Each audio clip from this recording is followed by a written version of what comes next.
संत समागम एखादिये परी, संत समागम एखादिये परी, व्हावे त्याचे द्वारी श्वान याती, तेथे राम नाम होईल श्रवण, घडेल भोजन उच्चिष्ठाचे। कामारी बटीक सेवेचा सेवक, कामारी बटीक सेवेचा सेवक, दीनपणे रंक तेथे भले, तेथे राम नाम होईल श्रवण, घडेल भोजन उच्चिष्ठाचे। तुका म्हणे सर्व सुख त्या संगती, घडेल पंगती संतांची, तेथे राम नाम होईल श्रवण, घडेल भोजन उच्चिष्ठाचे। विठ्ठल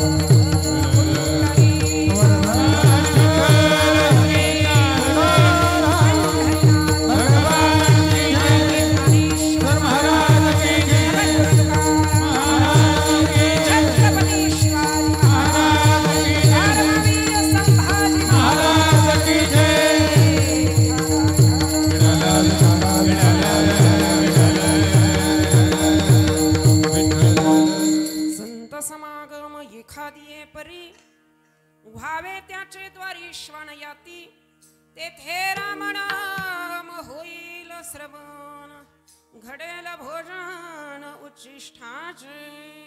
प्राप्त प्रसंगी भगवत चिंतनाकरिता निवडलेला अभंग, देहूचे श्रीमंत साधू, वैराग्य राग रसिक, नानाविध फुलातील मकरंदाचा परिपाक म्हणजे मध, त्या मधामध्ये असणारी माधुर्यता, वाणीमध्ये असणारी चातुर्यता, साहित्यामध्ये असणारी दिव्यता, वशिष्ठांची परमशांती, शुकाचार्यांचं वैराग्य, प्रल्हादाची निष्ठा, ध्रुवाचा निर्धार, तसेच श्री प्रभू रामचंद्रांचा त्याग, या सर्वांचा एकत्रितपणे समन्वय आपल्याला ज्या चरित्रामध्ये पाहावयास मिळतो, ते श्रीमंत आणि उंच चरित्र म्हणजे जगद्गुरु तुकाराम महाराज। अशा श्रीमंत साधू तुकोबार यांचा 4 चरणांचा, संतांच्या समागमाचा आग्रह धरणारा अभंग सेवेकरिता निवडलेला आहे। विठ्ठला विठ्ठला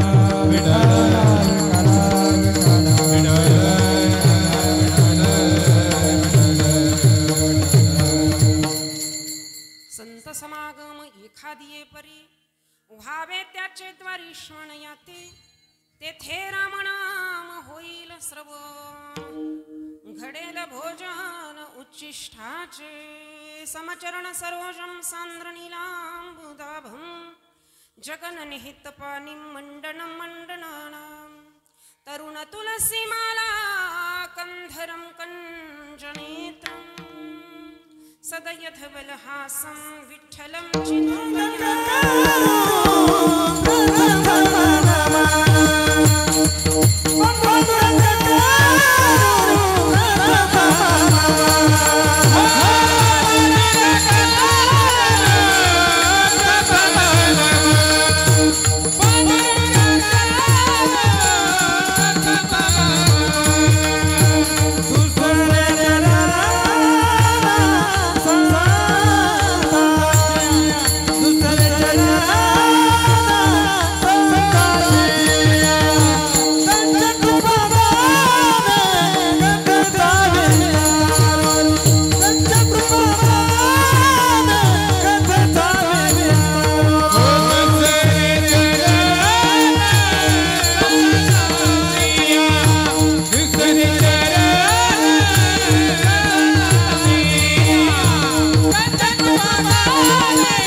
दास तुका अलंकापुरी रम्य सिंहासनस्थं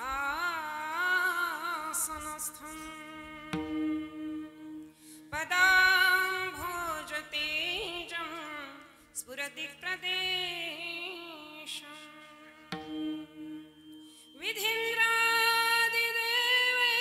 सदा स्तूयमानं समाधिस्थमूर्तिं भजे ज्ञानदेवं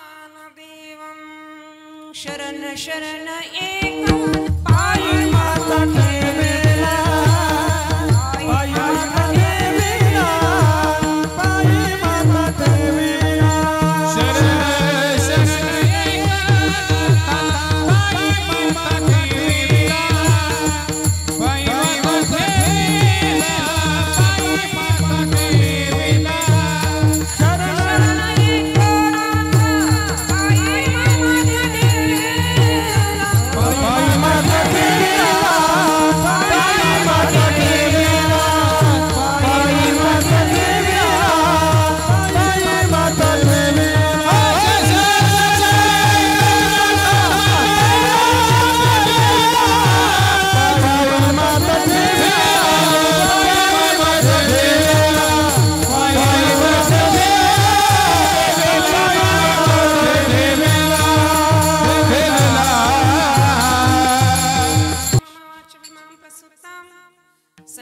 संजीवयत्यखिल शक्तिधर स्वधाम्ना अन्यांश हस्तचरण श्रवणत्वकादीं प्राणान् नमो भगवते पुरुषाय तुभ्यं संत समागम एखादिये परी उभावे त्याचे द्वारी श्वान याती तेथे रामनाम होईल श्रवण घडेल भोजन उच्छिष्टाचे विठ्ठल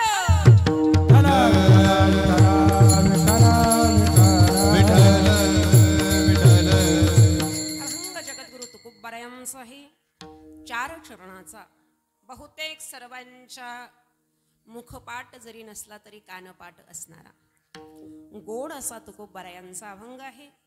प्राप्त अभंगामध्ये तुकोबाराय संत समागमाचा आग्रह धरतायत. महाराज वर्णन करतात संत समागम एखादिये परी. संत समागम एखादिये म्हणजे कुठल्याही परीने कुठल्याही प्रकाराने जर तुम्हाला संत समागम जर घडत असेल तर व्हावे त्याचे द्वारी श्वान याती. महाराज म्हणतात त्याच्या दारामध्ये श्वान सुद्धा व्हावं. श्वान म्हणजे काय माहितीये ना, कुत्रा. संत समागम जर घडत असेल तर कुत्रा सुद्धा व्हावं म्हणजे हिनाहून हीन व्हावं. तुकोबारायांचा आग्रह. काकू महाराज ते संत समागम जर घडला तर आमच्या जीवनामध्ये आम्हाला काय फलप्राप्ती होईल. महाराज सांगतात तेथे रामनाम होईल श्रवण घडेल भोजन उच्छिष्टाचे. एक रामनाम मुखामध्ये येण्यासाठी ज्ञानोबाराय वर्णन करतात. जयाचे वाचे पुढा भोजे नाम नाचत असे माझे जन्म सहस्र ओळंगीजे एक वेळ मुखासी यावया. सहस्र जन्म ओळंगल्यानंतर राम नाम मुखामध्ये येतं. त्या राम नामाचं सहजच श्रवण संतांच्या समागमामध्ये घडेल. तेथे रामनाम होईल श्रवण म्हणजे जिथे रामनामाचं श्रवण होतं ते संतांचा समागम आहे असं नक्की निश्चित करा. जिथं संत समागम आहे तिथं रामनामाचं श्रवण होईल आणि जिथं रामनामाचं श्रवण आहे तिथे साधू असतात, तिथे संत असतात. आणि म्हणून तुकोबाराय सांगतात घडेल भोजन उच्छिष्टाचे. त्यांच्या उच्छिष्टाचं भोजन तुम्हाला करायला मिळेल. आणि अशी जर प्राप्ती जर तुम्हाला अप्राप्ताची प्राप्ती जर होत असेल तर कामारी बटीक सेवेचा सेवक दीनपणे रंग तेथे भले. कामारी तिथं कामारी व्हावं. आता कामारी म्हणजे काय, बटीक म्हणजे काय, अर्थ आपण नंतर बघू. दिनाहून दिन तिथं व्हावं, रंक होऊन साधू संतांची सेवा करावी. काय प्राप्ती होईल तुकोबाराय सांगतात ज्या सुखाच्या मागे तू रात्रंदिवस धावतोय ना ते सुख म्हणजे फक्त सुखाचा आभास आहे. खरं जे सुख आहे शाश्वत वास्तव अविनाशी निरअवयव शांती देणार जे सुख आहे ना त्याला सर्व सुख असं म्हणतात. सर्व सुखाचे आगर सर्व सुख. ते सर्व सुख तुला कुठे मिळेल? तुका म्हणे सर्व सुख त्या संगती घडेल पंगती संतांची या मालच्याच्या पंक्तीमध्ये. बरोबर आहे ना? सर्व सुख त्या संगती संतांच्या संगतीमध्ये पंगत केली की चांगलं चांगलं खायला भेटतं. बहुबरा बहुबरा या संगती मिळे चारा. गोपाळांनी त्या गोपाळांच्या आयांना सांगितलं होतं. त्या गोपाळाच्या गोपिका म्हटल्या कारे वेड्यांनो तुम्ही त्या कृष्णाच्या मागे मागे मागे मागे पळत राहता. काय देतो तो कृष्ण तुम्हाला? त्या गोपाळांनी सांगितलं बहुबरा बहुबरा या संगती मिळे चारा म्हणवणी जीवेसाठी घेतली कान्होबाची पाठी. आम्ही म्हणून कान्होबाची पाठी घेतली. त्याच्या बरोबर गेलं की खायला चांगलं. चांगल्याच्या संगतीत गेलं की खायलाही चांगलं मिळतं, राहायलाही चांगलं मिळतं, लिहायलाही चांगलं मिळतं. आणि चांगल्याच्या संगतीमध्ये गेलं की माणसाचं चांगलंच होतं. विठ्ठला विठ्ठला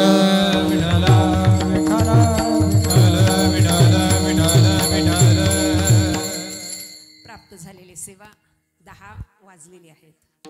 आपली सेवा आहे 9 ते 11. 1 तास. आता फक्त 1च तास उरलाय खटवांग राजाला. तर 1 तासामध्ये आपण संतांचा समागम बघण्याचा प्रयत्न करूया. थोडासा परिहार द्यायचा तो असा. आज या ठिकाणी खोपडी या ग्रामक्षेत्रामध्ये पवित्र पावन हनुमंतरायाच्या या धर्म मंडपामध्ये सुरू असणारा सालाबाद प्रमाणिकित्व वर्ष आहे. 11वं वर्ष आहे. एक तपपूर्ती सोहळ्याकडे आपला सप्ताह चाललेला आहे. आणि कशा देखण्या तुम्ही गोडवाणी बसल्या बघा. अशी तुमची उमललेली मुख कमळ 1 तासभर अशीच उमललेली राहू द्या. अशी सूर्यफुलासारखी अशी लुडकली की मग वक्ता तो वक्ता नव्हे श्रोते नवीन. श्रोत्याचं मुख बघितलं की वक्त्याला भाव सुचत असतो. आणि म्हणून जर मागचे भाऊबंद आहे का तुमचे तिकडे ते मध्ये पंगत ठेवून बसले भाऊबंदकी आहे का तुमच्यात काही का दुसऱ्या पक्षाच्या?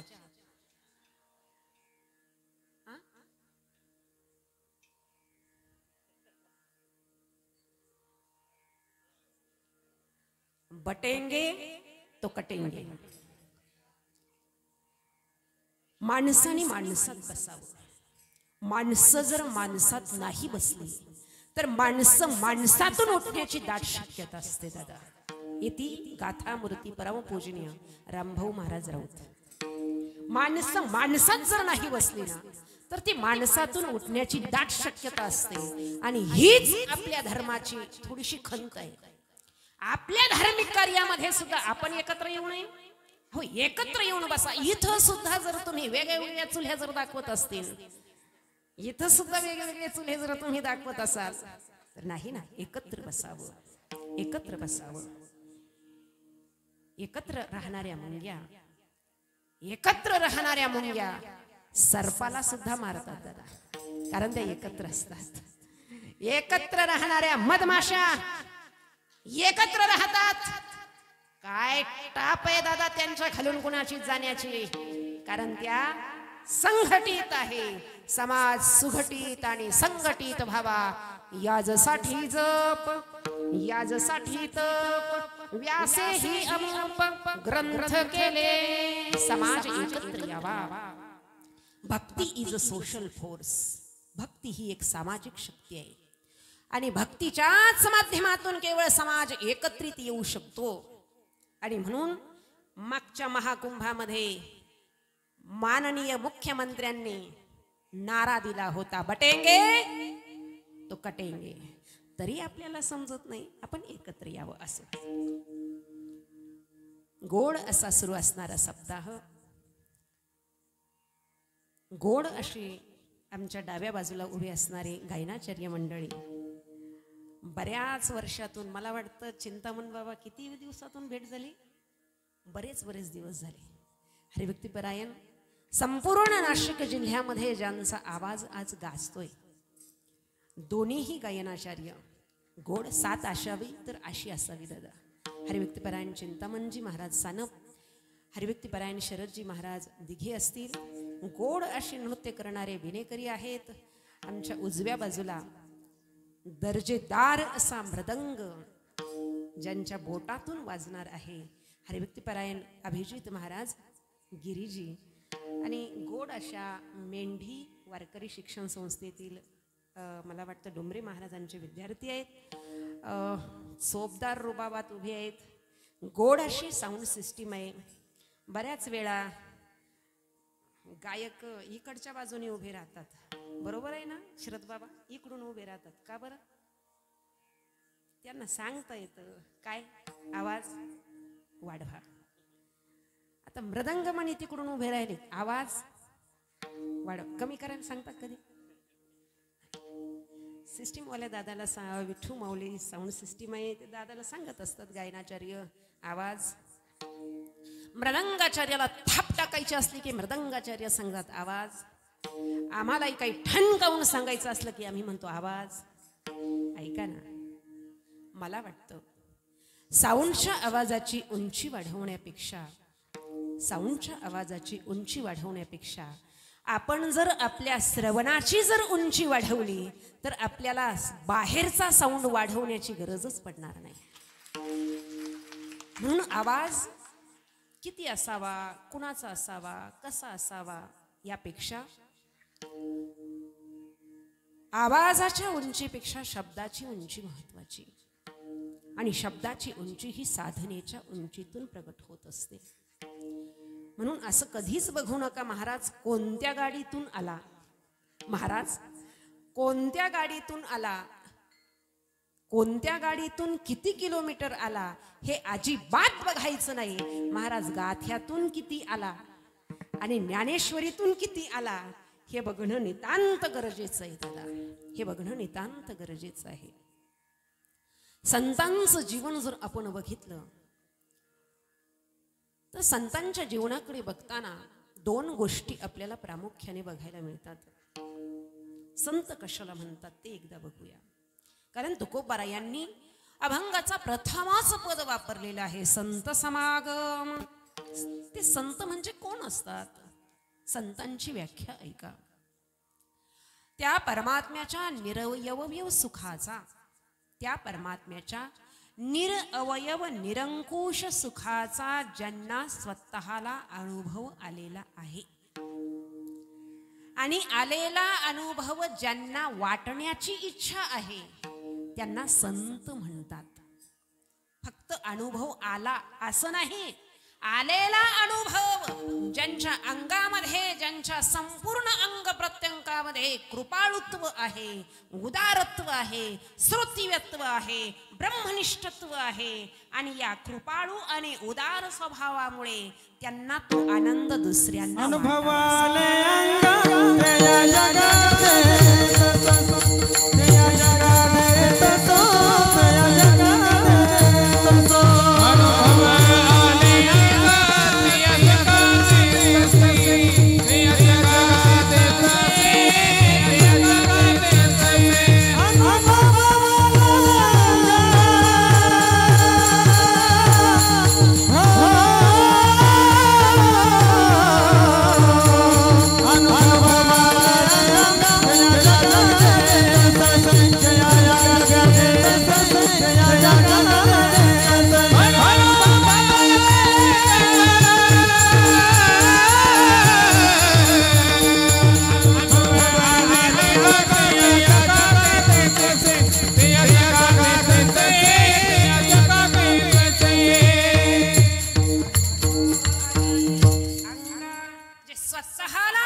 कानभरी आम्ही सेवन केलेलं आहे आणि इतरांनाही सेवन करण्याची इच्छा ज्यांची आहे त्यांना संत असं म्हणतात.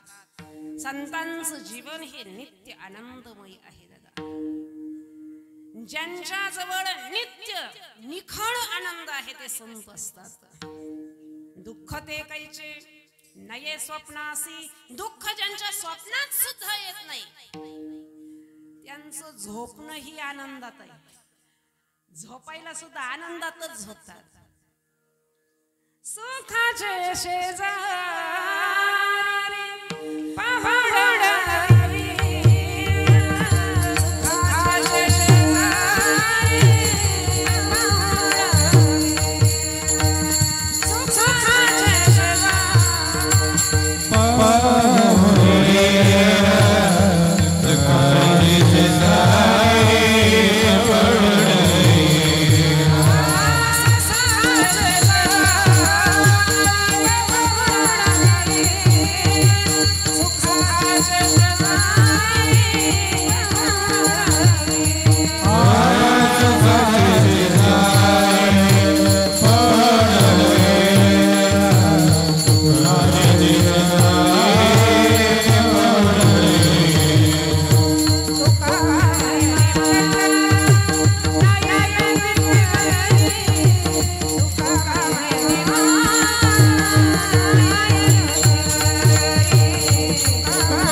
सुखाचे शेजारी झोपतात कुठे? सुखाच्या शेजारी. बरं, झोपून उठल्यानंतर आंघोळ कुठं? आनंदाचे डोहे, आनंद तरंग. आंघोळीला डोह ही आनंदाचाच आणि त्याच्यावर तरंग सुद्धा आनंदाचेच. आता आंघोळ झाल्यावर तुम्ही काय करता? आंघोळ झाल्यावर जेवण. संतांचं भोजन काय आहे? तुका म्हणे खातो आनंदाचे लाडू. आनंदाचे. हे काही दंतकथा नाही, जीवन आहे महाराज संतांचं. संतांच्या जीवनाचं दर्शन आहे. तुका म्हणे खातो आनंदाचे लाडू. जेवायला आनंद आहे. आता जेवल्यानंतर महाराज बाहेर जायचंय फिरायला, काही शृंगार वगैरे अलंकार वगैरे अंगावर घालावे की नाही? ते अलंकार सुद्धा महाराज सुखाचेच आहे. सर्व सुखले आलो, सर्व अलंकार आनंदे निर्भय डुल्लतसो.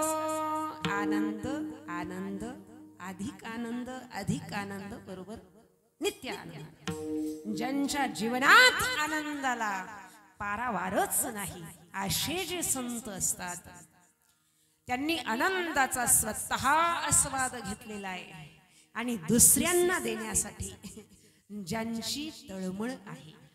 काय आहे? एक गोड असं जंगल आहे, वन आहे. त्या वनामध्ये दादा सर्वात उंच असणारा एक आंब्याचा वृक्ष आहे.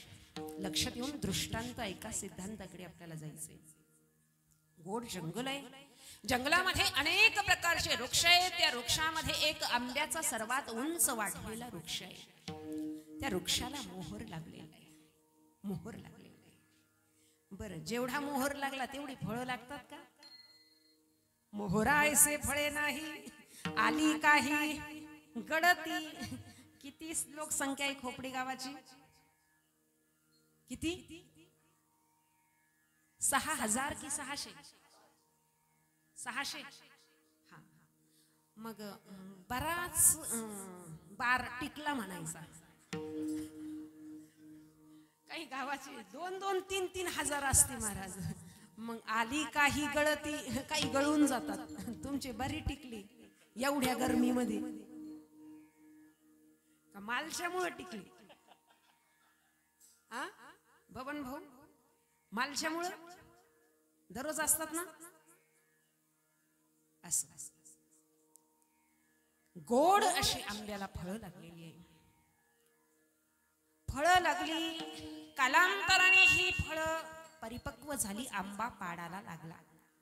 आंबा पाडाला लागल्यानंतर दादा एक गिधाड आलं. गिधाड आलं. गिधाडाने एका फांदीवर आपलं स्थान निश्चित केलं. गिधाड एका फांदीवर बसलं. आता मला सांगा, गिधाडाचं लक्ष कुठंही बसलं तरी कशाकडे असतं? गिधाड कशाकडे लक्ष असतं? कोणतं जनावर मेलेलं आहे, ते मेलेलं जनावर त्याची दृष्टी शोधत असते. कुणाची? गिधाडाची. ते गिधाड शोधितच राहत महाराज. गावात कुठं कारण आहे, कुठं जागरण आहे, कुठं जत्रा आहे, ते शोधतच राहत महाराज. ते त्या फांदीवर बसून काय शोधत? मेलेल्या जनावराचं मांस खाण्याचा त्याचा स्वभाव आहे आणि म्हणून ते शोधत असतं, मांस शोधत असतं. त्याच्या वरच्या फांदीवर एक कबूतर बसलं. कबूतर. ते कबुतराची दृष्टी कशाकडे होती माहितीये का? कबुतराची दृष्टी होती, कुठून एखादी कबुतरी येईल आणि तिला मी. कबुतराची दृष्टी कुठे असते? कबूतर इकडे असते. कॉलेजच्या कट्ट्यावर बसलं, त्याचं लक्ष काय प्रोजेक्ट बनवायकडे राहतं का? हा, कुठून एखादी कबुतरी येईल आणि मी तिला. हा, चला. गिधाड झालं, कबूतर झालं. काही वेळाने तिथे एक पोपट आला. पोपट शुक शुक. पोपट आला. पोपटाकडे लक्ष द्या. पोपट कधीच आल्या कधीच झाडावर बसत नाही. काय करतो पोपट? पोपट आल्याबरोबर आधी झाडाची परिक्रमा करतो. अगोदर परिक्रमा करतो महाराज. आधी सगळ्या बाजूने फिरून घेतो आणि मग परिक्रमा केल्यानंतर ज्या फांदीवरचा आंबा पाडाला आलेला आहे, रसरशीत पिकलेला आहे, त्या पोपटानं आंबा हेरला. आणि हेरल्यानंतर पोपट त्या ज्या फांदीवर आंबा होता त्या फांदीवर नाही बसला. पोपट त्या फांदीच्या खालच्या फांदीवर बसला. वरच्या फांदीवर बसेल तो पोपट कसला? तो खालच्या फांदीवर बसला आणि खालच्या फांदीवरून हळूच पोपटानं फळाला चोच मारली. चोच मारल्याबरोबर फळ परिपक्व झालेलं होतं, रसरशीत झालेलं होतं. पोपटाला माहित होतं जर वर बसलं तर वाऱ्याची मंद झुळूक यावी आणि मंद झुळूक आल्याबरोबर हे देठाला सोडून द्यायचं. पिकलेलं फळ लगेच देठाला सोडतं. काही फळांना सोडून सुटती नाही महाराज. याच्यात हात घाल, त्याच्यात हात घाल, त्याच्यात हात, सुटतच नाही. हे पिकलेलं अलगद देठाला सोडून देतं पिकलेलं फळ.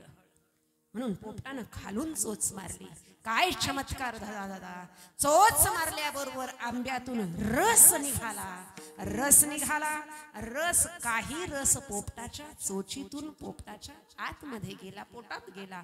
चोचीतून रस घेता घेता आंबा पिकलेला असल्यामुळे काही रस टप टप टप टप टप खाली गळू लागला. कुठे? खोडाच्या दिशेने. काही रस खोडाच्या दिशेने गळू लागला आणि खोडाच्या दिशेने गळालेला जो रस आहे महाराज, खाली काही मुंगळे होते, काही मुंग्या होत्या, काही किडे होते. त्यांनी स्वप्नात सुद्धा विचार केला नव्हता 500 रुपये डझनाचा रत्नागिरी हापूस रस आपल्याला अक्षय तृतीयेच्या अगोदर आयता खोडाजवळ मिळेल. स्वप्नात सुद्धा विचार केला नव्हता, कल्पनाच केली नव्हती. दादा या मुंगळ्यांनी कल्पनाच केली नव्हती. ते म्हटले कुठं आणता विकत, अक्षय तृतीयाला एखादं उपास करूचं आमंत्रण येईल आणि आईतच तिथं खायला जाऊ. ते अक्षय तृतीयाची वाट पाहत होते. पण वेळ न येता, अक्षय तृतीया न येता अगोदरच या पोपटानं महाराज हे मुंगळे मुंग्या यांना तो रस खायला मिळाला. दृष्टांत संपला, सिद्धांताकडे चला. हा संपूर्ण संसार म्हणजे एक वन आहे. त्यामध्ये अनेक 84 लक्ष योनी रूपी वृक्ष आहेत. या सर्व वृक्षांच्या मध्ये सर्वात उंच असणारा वृक्ष जर कुठला असेल तर तो आहे मनुष्य देह रूपी वृक्ष, आंबा, आंब्याचं झाड. या आंब्याच्या झाडाला आलेली ज्या काही फांद्या आहेत त्याच्यावर काही गिधाड प्रवृत्तीची माणसं असतात. दादा ते गिधाड प्रवृत्तीची माणसं मनुष्य रूपी देह मिळालेला असून सुद्धा इकडं तिकडं मांस खाण्याकडे त्यांचं लक्ष असतं. ही गिधाड प्रवृत्तीची माणसं आहेत. दुसरा जो आहे दुसऱ्या फांदीवर बसलेला नाव कबूतर. जर मनुष्य देह मिळालेला आहे, इतका सुंदर नरदेह मिळाला तरी विषयरूपी फांदीवर बसतो आणि विषयाच्याच रानामध्ये नित्य भरकटत राहतो, इंद्रियांच्या रानामध्ये भरकटत राहतो. हा कबूतर आहे. आणि तिसरा जो आहे पोपट. हा जो पोपट आहे हा जीवात्मा आहे.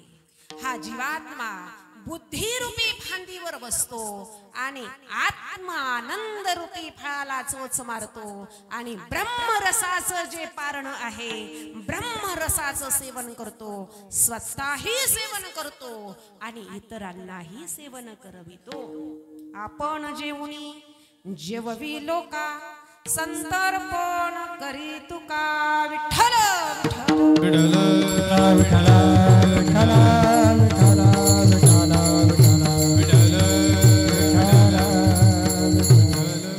आपणही जेवतो आणि इतरांनाही वाढतो. त्याचं नाव आहे संत. अशा संतांचा समागम करावा.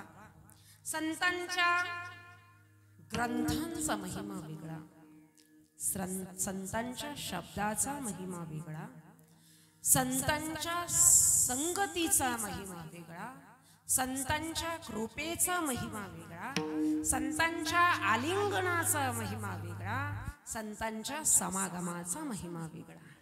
ऐका, संतांच्या ग्रंथाचा महिमा. ग्रंथाचा महिमा जगद्गुरु तुकोबारायांनी लिहिलेला जो गाथा आहे तो रामेश्वर भट्टांनी सालो मालो मंबाजी बुवा असतील यांच्या म्हणण्यावरून इंद्रायणीमध्ये बुडविला. गाथा इंद्रायणीमध्ये बुडविला. नुसता गाथा नाही बुडवला, गाथ्याबरोबर गाथा बुडणार नाही कागदाचा आहे म्हणून त्याच्याबरोबर दगड बांधले होते महाराज. दगड बांधून गाथा बुडवला. 13 दिवस माझ्या तुकोबारायांनी आमरण उपोषण केले. पंढरीनाथाचा धावा केला. का? गाथा तरावा म्हणून नाही. तुकोबाराय पांडुरंगाला प्रार्थना करतात, देवा पांडुरंगा, ज्या संसाराला तरण्यासाठी तुम्ही सांगितलं, नामदेव महाराजांनी सांगितलं की कवित्व करा, म्हणून मी हे कवित्व केलं. आणि जगाला तारणारा गाथा जर स्वतःच बुडणारा जर असेल तर त्या गाथ्याचा महिमा काय होईल देवा. म्हणून गाथा तारावा लागेल, गाथा तारावा लागेल. जगद्गुरु तुकोबारायांचा गाथा 13 दिवसानंतर साक्षात इंद्रायणी मातेनं गाथा रूपी गंगा, एक गंगा दुसऱ्या गंगेला घेऊन वरती आली. मला सांगा, मला सांगा, गाथा 13 दिवस राहिला. 13 दिवस राहिला. आता गाथ्याला दगड बांधलेले होते. दगड, ते दगड सुद्धा वर आले महाराज. 13व्या दिवशी गाथ्याला बांधलेली दगड सुद्धा वरती आली. तुकोबारायांचे शब्द आहेत. जळी दगडात बाया हो जळी दगडात साहित्य जळी दगडात साहित्य जळी दगडात साहित्य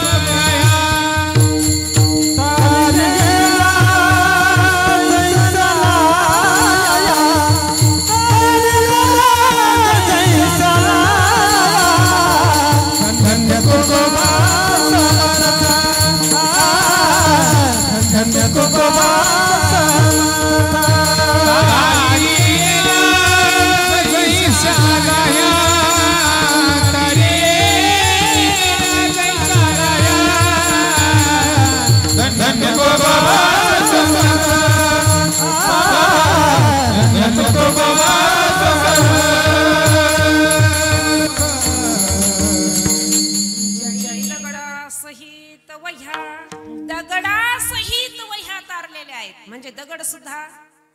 आता मला सांगा, इंद्रायणीमध्ये दुसरे दगड नव्हते का? नदी म्हटल्यानंतर खाली दगड नव्हते का? ते दगड वर आले नाही. मग कोणते दगड वर आले? अहो, ज्यांनी 13 दिवस आपलं जीवन गाथ्याबरोबर बांधून ठेवलेलं होतं ते दगड लाह्या झाले. लाह्या झाली. तुम्हाला काय वाटतं मी त्या दगडाविषयी सांगते? आपलं जीवन दगडच आहे दादा. जर आपण गाथ्याचं पारायण करत नसू, जर आपण गाथ्यात जर डोकावत नसू, तर आपलं जीवन सुद्धा दगड आहे. पण असं दगड रूपी जीवन सुद्धा जर गाथ्याला बांधलं ना, तर ते तरल्याशिवाय राहणार नाही. संतांच्या शब्दाचा महिमा आहे महाराज. आम्ही नेहमी सांगत असतो, येताना तुम्ही आरसा बघून आलात ना? आरशात बघितलं? आरशात, हा, आरशात पाहावं लागतं. आरसा, गाडीत बसलं की उजव्या बाजूने आरसा, डाव्या बाजूने आरसा, मध्यभागी. महाराज, आरशात जर पाहिलं नाही तर ड्रायव्हर गाडी चालवू शकत? त्याचं सगळं आरशावरच असतं. मग यांचंही सगळं आरशावरच असतं महाराज. सकाळी उठल्याबरोबर बाथरूम मध्ये आरसा, ड्रेसिंग रूम मध्ये आरसा, बेडरूम मध्ये आरसा, किचन मध्ये आरसा, पर्स मध्ये, सगळीकडे आरसा आहे. आरसा सगळ्यांना आवडतो. कारण जगद्गुरु तुकोबाराय सांगतात, आरशामध्ये जेव्हा आपण पाहतो ना, जाणे दर्पणाचे अंग जैसा तैसा दावी रंग. तुकोबाराय सांगतात, जाणे दर्पणाचे अंग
रूप दाखवतो आणि म्हणून आपल्याला आरसा आवडतो. ऐका, उद्यापासून मी सांगते त्या आरशामध्ये डोकावत चला. अहो, काचेच्या आरशात जर डोकावलं तर काचेचा आरसा आपल्याला आपलं रूप दाखवेल, पण गाथारूपी आरशामध्ये जर तुम्ही डोकावलात ना तर गाथारूपी आरसा तुम्हाला तुमचं स्वरूप दाखवल्याशिवाय राहणार नाही. आणि आपल्याला रूप बघायचं नाही, आपल्याला स्वरूप दर्शन करायचं आहे. म्हणून गाथारूपी आरशामध्ये जर तुम्ही डोकावलात ना तर गाथा तुम्हाला तुमचं स्वरूप दाखवेल. ज्ञानेश्वरी रूपी आरशामध्ये डोकावत चला, ही ज्ञानेश्वरी रूपी आरसा तुम्हाला तुमचं स्वरूप दाखवेल. आणि म्हणून संतांच्या ग्रंथाचा महिमा असा आहे महाराज की दगड सुद्धा त्याच्या बरोबर राहिली तर तरुण जातात. आता ऐका ना, संतांचं सोंग घेण्याचा महिमा सुद्धा आहे बरं का. संतांचं सोंग ज्यांनी केलं, मला वाटतं रामानंद सागरांनी रामायण मालिका केली, त्याच्यामध्ये रामजींची भूमिका करणारा अभिनेता नाव काय? वा, सगळ्यांच्या पाठ अरुण गोविल.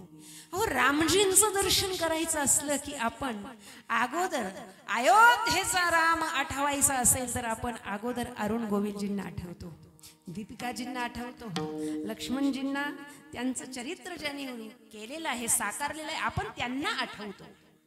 त्या अरुण गोविलजींनी महाराज त्या परत कुठल्याही मालिकेमध्ये त्यांनी काम केलं.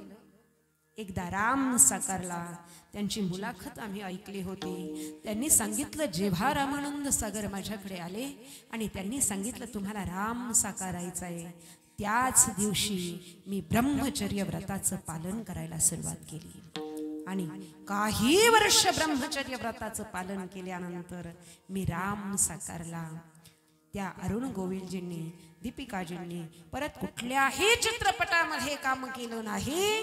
रामराया 22 जानेवारी 2024 ला जेव्हा अयोध्येच्या मंदिरामध्ये प्रतिष्ठापित होणार होते, त्या अगोदर काही दिवस ही दोघ जण राम आणि सीता अयोध्या नगरीमध्ये जेव्हा आले, रामरायाच्या वेशामध्ये आले, तेव्हा अवधचे जे अवधवासी होते त्यांनी पायघड्या कपड्यांच्या नाही टाकल्या दादा, त्यांनी पायघड्या त्यांना हातांच्या पायघड्या टाकून रामललाला आणि सीतामय्याला अयोध्या नगरीमध्ये आणलं. त्यांनी रामजींनाच अरुण गोविलजींमध्ये बघितलं. देवाचं सोंग घेतलेलं आहे, फक्त सोंग देवाचं घेतलं, एवढा परिणाम झाला की संपूर्ण जीवन त्यांनी रामायणाचं चिंतन करता करता घालवलं. काही दिवसापूर्वी जे मेरठमध्ये हत्याकांड झालं, पाण्याच्या टाकीमध्ये, तुम्ही समजून घ्या दादा, ह्या दोघांना जेव्हा जेलमध्ये भेटायला अरुण गोविलजी गेले तेव्हा ते जाताना रामचरित मानस ग्रंथ घेऊन गेले. आणि त्या दोघांनाही ती साईल आणि कोणती मुस्कान होती, त्यांना दोघांनाही सांगितलं, रिश्त्यांची, नात्यांची किंमत जर ओळखायची असेल, नाती जर निभावायची असेल तर रामचरित मानस वाचा. रामायण तुम्हाला नाते कशी निभावायची असतात ते शिकवेल. अरुण गोविलजींनी फक्त सोंग घेतलं होतं दादा. संपूर्ण जगताला एकतेचा आणि शांतीचा, मर्यादेचा संदेश देतात. 1935 ते 40च्या शतकामध्ये संत तुकाराम नावाचा चित्रपट आला. यामध्ये संत तुकारामांची भूमिका करणारे अभिनेता कोण? वाह, श्री विष्णुपंत पागणीस यांच्याकडे जेव्हा तो निर्माता जगद्गुरु तुकोबारायांच्या चित्रपटाची भूमिका जेव्हा ऑफर घेऊन गेला, तेव्हा काही जे मानधन होतं ते मानधन कबूल केलं. श्री विष्णुपंत पागणीसांनी जगद्गुरु तुकोबारायांच्या चरित्राचा, त्या ठिकाणी ग्रंथाचा, चरित्राचा अभ्यास करावयाची सुरुवात केली. अभ्यास करता करता करता एक एक एक एक त्यांची जी वस्तू, लौकिक भौतिक इच्छा आपोआप गळून पडू लागल्या. विष्णुपंत पागणीस सांगतात, संत तुकारामांचं चरित्र जेव्हा मी वाचायला घेतलं तेव्हा जगद्गुरु तुकोबारायांचं चरित्र वाचता वाचता माझ्या अंतःकरणामध्ये विवेक आणि वैराग्याचा उदय झाला. सहजच ब्रह्मचर्य व्रताचं मी पालन करू लागलो. सहजच माझ्या समोर विठ्ठल करकटेवर कर ठेवून नाचू लागला. सहजच माझ्याकडून श्री विठ्ठल भजन होऊ लागलं. ज्या वेळेस हा निर्माता चित्रपट अतिशय गाजला चालला, कमाई झाली आणि हा निर्माता जेव्हा उरलेलं मानधन श्री विष्णुपंत पागणीसांना देऊ करायला गेला तेव्हा विष्णुपंत पागणीसांनी ते मानधन नाकारलं. निर्मात्याला वाटलं हे कमी वाटलं असावं यांना, कारण चित्रपटांनी भरपूर त्या ठिकाणी व्यवसाय केलेला होता, कमाई केलेली होती. निर्मात्याला वाटलं यांना अजून अपेक्षा असेल. त्या निर्मात्याने सांगितलं महाराज अजून किती पाहिजे. तेव्हा विष्णुपंत पागणीस त्या निर्मात्याच्या चरणावर साष्टांग दंडवत घालतात आणि सांगतात तुम्ही मला जगद्गुरु तुकोबारायांचं चरित्र साकारायला देऊन माझ्यावर अनंत अनंत उपकार केलेले आहेत. कारण जगद्गुरु तुकोबारायांचं चरित्र जेव्हा मी साकारलं तेव्हा मी नुसता तुकोबारायांचा बगलबंदी आणि धोतर घालत नव्हतो, नुसता वेश घालत नव्हतो, तर जगद्गुरु तुकोबारायांचा ज्वलंत साक्षात संचार माझ्यामध्ये झालेला होता. आणि तो साक्षर आणि संचार मला आयुष्यभर जसाच्या तसा ठेवायचा आहे. साक्षात जगद्गुरु तुकोबारायांचं चरित्र साकारताना मला श्री विठ्ठलाचं वेड लागलं. श्री विठ्ठलाच्या नामाविषयी मला प्रेम भावना जागृत झाली. तुम्ही माझ्यावर अनंत उपकार केलेले आहेत. श्री विष्णुपंत पागणीसांनी दुसऱ्या कुठल्याही चित्रपटात नंतर काम केलं नाही. आपल्या अंगावर घातलेली बगलबंदी त्यांनी दुसरा पोशाख परत घातला नाही. जगद्गुरु तुकोबारायांचाच पोशाख त्यांनी अखंड आयुष्यभर आपल्या अंगावर ठेवला आणि तुकोबारायांच्या सारखं जीवन ते जगले. जगद्गुरु तुकोबारायांच्या सारख्या संतांचं सोंग घेतल्याचा हा परिणाम आहे. विठ्ठला विठ्ठला विठ्ठला विठ्ठला. संतांच्या ग्रंथाचा आणि शब्दाचा सोंगाचा महिमा आपण ऐकला. संतांच्या मुखातून आलेले शब्द शब्द नसतात. जयाचे विसाट शब्द सुखे म्हणो येते वेद सदेह सच्चिदानंद काल हवे ते. संतांच्या मुखामधून आलेली जी वचनं असतात, ज्ञानोबारायांनी निर्बुद्ध अशा रेड्याला फक्त त्याच्या डोक्यावर हात ठेवला आणि शब्द उच्चारला. रेड्याला ज्ञानोबाराय सांगतात. ज्ञानदेव म्हणे बोले रे ऋग्वेद ओंकार मूळ शब्द प्रणवाचा. महाराज रेडा ऋग्वेदातल्या ऋचा बोलू लागला. हा संतांच्या शब्दाचा परिणाम आहे. संतांच्या आलिंगनाचाही मनुष्याच्या देहावर परिणाम होतो. काय? संतांची आलिंगन दिव्य झाली माझी, दिव्य झाली माझी, दिव्य झाली माझी. आलिंगन संतांची दिव्य झाली माझी, दिव्य झाली माझी, दिव्य झाली माझी.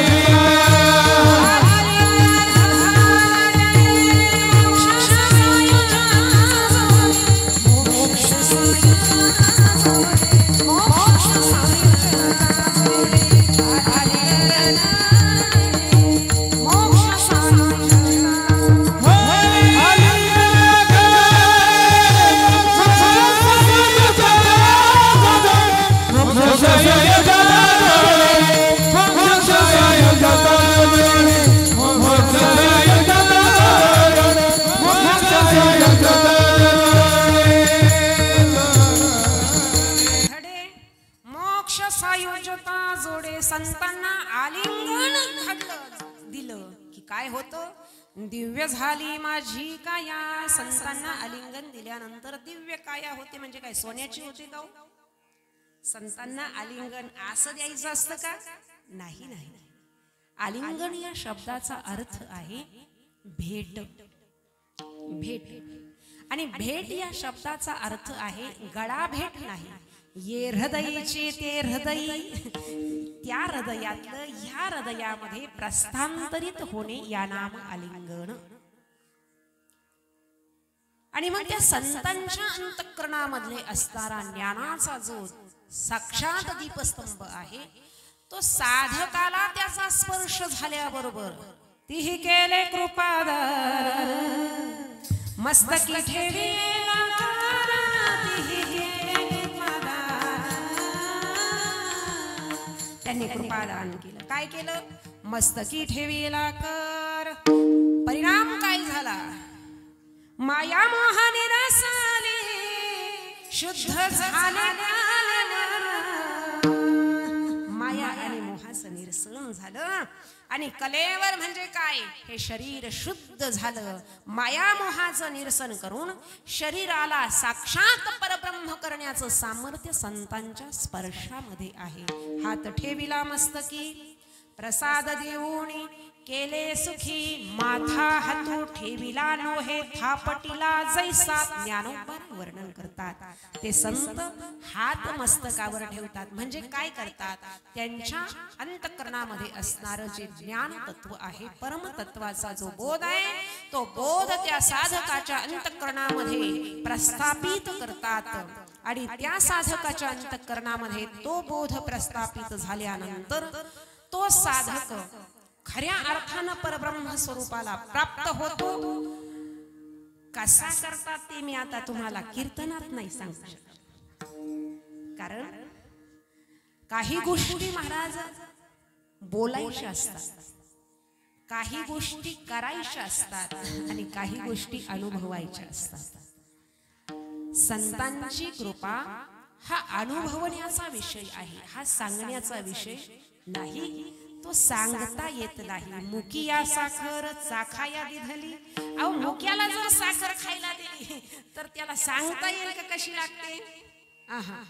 तसा संतांनी दिलेलं जे ज्ञान आहे, संतांनी दिलेला जो बोध आहे, बोध दिला मज सांगा ते दिसू मार्ग दाविला नीट. बोध दिला तो बोध संतांच्या आलिंगनाने प्राप्त होतो. संतांच्या संगतीचा महिमा, संतांच्या संगतीचा महिमा. संतांच्या संगतीमध्ये गेल्यानंतर महाराज त्रिविध तापाची झाली बोळवण. देखिल्या चरण वैष्णवांचे त्यांच्या चरणाचं साक्षात दर्शन जरी झालं तरी त्रिविध तापाची बोळवण होते. त्याच्याही पुढे जाऊन सांगतात अर्धा क्षण घडता संतांची संगती तेने होय शांती महत् पापा. अर्धा क्षण जरी त्यांची संगती घडली ना, या अर्ध्या क्षणामध्ये ते काय करतात? एक म्हणलं ताई 12 वर्ष त्या महाराजांची सेवा केली. किती? 12 वर्ष त्यांची सेवा केली हो. म्हटले 12 वर्ष नंतर ते मायावरच उलटलं. म्हटलं बारे तुला 12 वर्ष सेवा कोणी करायला सांगितली होती? 12 वर्ष जर तू गाठाची सेवा केली असती तर साक्षात तुकोबाराय तुला दर्शन द्यायला आले असते.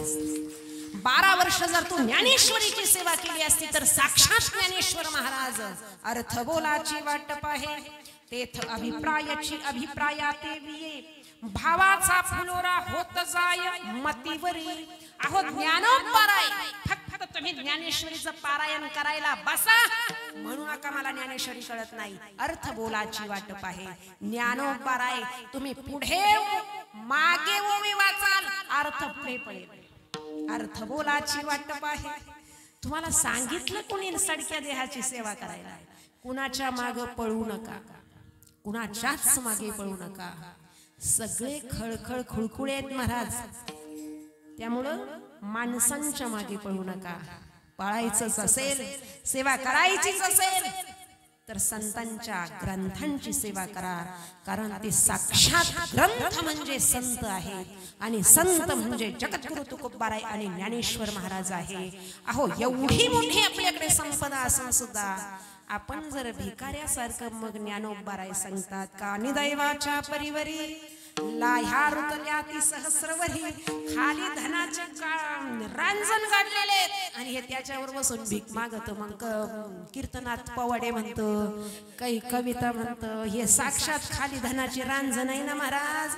ज्ञानोबारायांची गाथा, निळोबारायांची गाथा, तुकोबारायांची गाथा. जन्म वेगवेगळ्या चालीमध्ये का जन्म हे धन संपणार नाही. जोडले हे नसरे धन अविनाशी आनंद घन. एवढं सगळं असून दुसरं काही म्हणण्याची गरज आहे का? नाही ना. कानी दैवाच्या परिवरी लाह्या रुतल्या ती सहस्रवरी. तिथं बसून जर आपण भीक मागत असू, चला संतांच्या संगतीचा महिमा. अर्धा क्षण जरी त्यांची संगती घडली तर त्यांचा स्वभाव आहे आपणा सारिके करीती तात्काळ नाही काळ वेळ तया लागी. ते संत कृपाळू असतात, उदार असतात. ते आपल्यासारखंच त्या साधकाला करत असतात, सिद्ध दशेला प्राप्त करून देत असतात. आता समागमाचा महिमा ऐका. 11:15 वाजलेले आहेत. अगोदर समागम शब्दाचा अर्थ ऐका. सम आगम. सम म्हणजे समता, आगम म्हणजे येणे. जे आपल्याला समस्थितीला प्राप्त करून देतात त्या क्रियेला समागम असं म्हणतात. जे समस्थितीला आपल्याला प्राप्त करून देतात, आपण ज्या क्षणी समस्थितीला येतो त्या क्रियेला समागम असं म्हणतात. समाधी, समतत्वाच्या अधीन होणं याचं नाव आहे समाधी. मग समागम हा घडवून होत नसतो, समागम चुकून होत असतो. समागम चुकून होत असतो. वाल्या कोळ्यानं घरून निघताना ठरवलं होतं का आज नारद मुनी भेटणार आहे? नाही ना. अहो, नारद महर्षींचं दर्शन झाल्यानंतर सुद्धा मारायलाच धावला होता साक्षात नारद मुनी. जयति जगति माया यस्य ध्यायाधवसते वचन चंचमेकं केवलं शाललय्य ध्रुवपदमपियातो यद्यरूपातो भूयं ससलशशमानं ब्रह्मपुत्रं नतास्मि. भागवतकार नारदजींचं वर्णन करतात. जयति जगति माया यस्य कायाधवसते. ज्यांचं दर्शन ध्रुवाला झाल्याबरोबर साक्षात ध्रुवाला दर्शन देण्यासाठी हरिहक्तामध्ये शंखचक्र गदा घेऊन येतात असे नारद वाल्या कोळ्याच्या समोर गेले आणि महाराज चुकून वाल्या कोळ्याला नारदाची संगती घडली, समागम घडला. त्या नारदजींनी सांगितलं, घरी जाऊन विचारून ये, तुम्हाला सगळं चरित्र माहीत आहे. दरोडेखोर असणारा, ज्याला मारण्याशिवाय दुसरं काहीच येत नव्हतं, अशा वाल्मिकी वाल्याने केले रामायण. रामा आधी बोलिला वाल्मिक तैसेची करीन. चुकून संतांचा समागम झाला, वाल्याचा वाल्मिकी झाला. म्हणून तुकोबाराय सांगतात, अरे बाबा, चुकून कोणत्याही प्रकाराने जर तुम्हाला संत समागम जर होत असेल ना, तर त्याच्या दारामध्ये श्वान यातीमध्ये सुद्धा जावं. अभंगाच्या प्रथम संत समागमे एखादी परी. संत समागमे एखादी परी. संत समागमे एखादी परी.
संतांना अगोदर ओळखा, त्यांची संगती करा, त्यांची कृपा संपादन करा. तुमची जेव्हा योग्य वेळ येईल, अहो चुकून जरी घडला ना समागम, चुकून जरी घडला, एखादी बरी चुकून जरी घडला ना, देवाची संगती संतांची संगती प्राप्त करून देऊ शकत नाही. लक्ष देऊ नाही का? देवाचा संग जर तुम्ही केला तर देवाचा संग संतांचा संग प्राप्त करून देऊ शकत नाही, पण संतांचा संग देवाचा संग प्राप्त करून देऊ शकतो. ऐका, आता या ज्या सगळ्या वायर आहेत ना, यातली एक वायर महाराज लूज कॉन्टॅक्ट झालेलं होतं. ती सिस्टीमची वायर मागून आलेली, मेन वायर मध्ये लूज कॉन्टॅक्ट झालेलं. कीर्तन आवरलं. कीर्तन आवरल्यानंतर आता हे बालगोपाळ आहेत मागे उभे. काही ठिकाणी शहाणे भजनी असतात, पण शहाणे भजनी सुद्धा अखंड आयुष्यभर टाळ वाजवतात, पण सगळं सुटतं महाराज, पण पुढी सुटत नाही. त्यासाठी गाथ्याचं पारायण करा. तुकोबाराय काय सांगतात त्यांच्याविषयी ती ऐका. भजनही करतो, काकडाही करतो, हरिपाठही करतो आणि तंबाखूही चोळतो. आहा, चिडिया दो दो न बने बाबा, असं चालत नाही. नाही करायचं. जे तुकोबारायांना अपेक्षित नाही ना, जे साधकाला अपेक्षित नाही ना, ते नाही करायचं. पण ते एक टाळकरी होतं मला चोळणार. ते हे 2 तास कीर्तन ऐकलं त्याने, त्याला असं झालं शेवट, कधी जय विठ्ठल होतं, कधी मी मागं जातो कशाला, पुडी खायला. ते कीर्तन संपल्या इकडं लोक महाराजांचं दर्शन घेतात, मी मागं गेलो कशाला. अरे महाराज चुकून अंधारात जिथं वायरला टच झालेलं होतं त्याच्यावर त्याचा पाय पडला. आता पडल्याबरोबर काय होईल महाराज? अहो ते हलायला लागलं ना, ते पाय पडल्याबरोबर हलायला लागलं. दुसऱ्याला खायचीच होती, तेही त्याच्याकडे मागं गेलो होतो. त्याला वाटलं आपणही घ्यावा एक. त्यानं पाहिलं इकडं कीर्तनात चांगल्या पावले खेळत होतो, हे मागं जाऊन का बरं हलू राहिलं म्हटले. मला त्याने त्याला विचारण्यासाठी हात लावला. काय झालं? अहो ते हलायला लागलं. आता ते दोघं हलतायत म्हटल्यावर या तिसऱ्यानं पाहिलं, म्हटले यांचा कोणता चाललाय इकडं, इकडं चांगल्या पावले खेळत होती, माग काय कोणता डान्स चाललाय म्हटलं यांचा. त्याने त्याला विचारण्यासाठी हात लावला, तिसरं हलायला लागलं. असे 3, 4, 5, 6 झाले. आता रांग नाही लावत. आता मला सांगा, 6वा हलत होता, त्याचा आणि वायरचा थेट संपर्क आला होता काय? नाही. त्याचा आणि वायरचा संपर्क नाही, तरी सुद्धा तो हलत होता. का? त्याला करंट लागलेला नव्हता. पण ज्याला करंट लागलेला आहे तो त्याच्या करंट मध्ये गेला. ज्याला करंट लागलेला होता तो त्याच्या करंट मध्ये गेला आणि करंट प्रस्थांतरित झाला, तोही हलायला लागला. दृष्टांत संपला. सिद्धांताकडे चला. संत भगवंताच्या नित्य करंट मध्ये असतात. संत भगवंताच्या, त्यांना वाटलं माझ्या सिस्टीमचं असं वर्णन करतायत, मी कुठं लूज कॉन्टॅक्ट केलं. असं नका करू, 5च मिनिटं राहिले.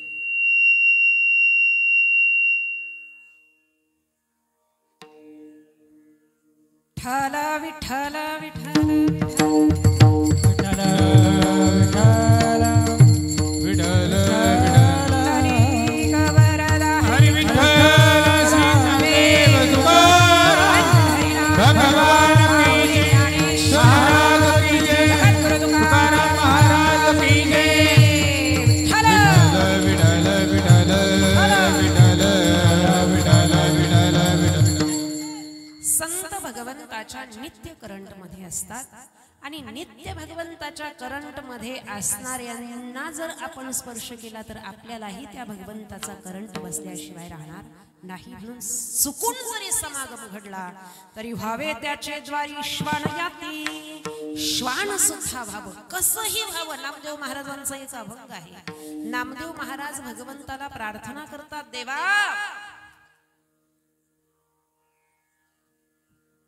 जर तुम्ही मला वृक्ष करत असाल तर वृक्ष करीशी तरी तुळशीचे निमिषे तुझे द्वारी वसे ऐसे करी. देवा तुम्ही जर मला वृक्ष करणार असाल तर तुमच्या दारातली तुळस करा, तुमच्या दारामध्ये वास करेन. पाषाण करीसी तरी मेघाची निमिषे तुझे द्वारी वसे ऐसे करी.